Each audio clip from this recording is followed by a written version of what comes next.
અહેમદાબાદ મિત્ર ન્યૂઝમાં આપનું સ્વાગત છે। વડોદરા માંજલપુર વિધાનસભાની પેટાચૂંટણીમાં પંચશીલ વિદ્યાલય ખાતે બે જૂથ વચ્ચે ઘર્ષણ થતાં પોલીસ દોડી આવી હતી। કોંગ્રેસના કાર્યકરને માર માર્યો હોવાના આક્ષેપ કરાયો છે। ભાજપ કોંગ્રેસના કાર્યકરો આમને સામને આવી જતા મામલો મારામારી સુધી પહોંચી ગયો હતો। ભાજપના કાર્યકરો દ્વારા ઢોલ નગારા વગાડવા અને પક્ષના ખેસ પહેરીને પ્રચાર કરવાના મુદ્દે કોંગ્રેસે ભારે વિરોધ નોંધાવ્યો હતો। આ વિવાદ જોતજોતામાં વધી જતા બંને પક્ષના કાર્યકરો વચ્ચે ઉગ્ર બોલાચાલી બાદ ધક્કામુક્કી અને મારામારી થઈ।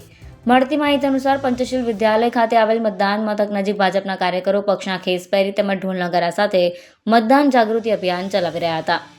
કોંગ્રેસના કાર્યકરોએ આ પ્રવૃત્તિને આદર્શ આચાર સંહિતાનો ખુલ્લો ભંગ ગણાવી તેમના સામે વિરોધ નોંધાવ્યો।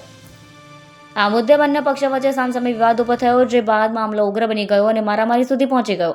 હંગામાની ઘટના બાદ ભાજપ દ્વારા કોંગ્રેસ પર અત્યંત ગંભીર આરોપો લગાવવામાં આવ્યા। ભાજપના નેતાઓએ આક્ષેપ કર્યો કે કોંગ્રેસના કાર્યકરોએ કાયદો હાથમાં લઈ મારામારી કરી હતી અને મતદાન મથક પર બૂથ કેપ્ચરિંગ કરવાનો પ્રયાસ કર્યો હતો। બીજી તરફ કોંગ્રેસે ભાજપના આક્ષેપોને ફગાવી વળતો પ્રહાર કર્યો। કોંગ્રેસનું કહેવું છે કે ભાજપ ચૂંટણીના નિયમોના ધજાગરા ઉડાડી મતદાન મથકની બિલકુલ નજીક ઢોલ નગારા સાથે પ્રચાર કરી મતદારોને પ્રભાવિત કરવાનો ગેરકાયદે પ્રયાસ કરી રહી હતી, જેનો વિરોધ કરવામાં આવ્યો હતો। ઘટનાને પગલે મતદાન મથક બહાર ભારે અફરાતફરીનો માહોલ સર્જાયો હતો। સ્થિતિ વધુ ન વણસે તે માટે પોલીસ અને સુરક્ષા દળોનો કાફલો સ્થળ પર ખડકી દેવાયો હતો।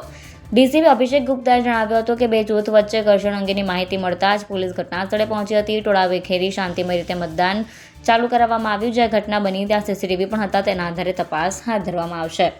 અહેમદાબાદ મિત્ર ન્યૂઝની યુટ્યુબ ચેનલને સબસ્ક્રાઇબ કરો અને બેલ આઇકોન જરૂરથી દબાવો, જેથી દરેક મહત્ત્વના વિડીયોની નોટિફિકેશન તમને મળતી રહે।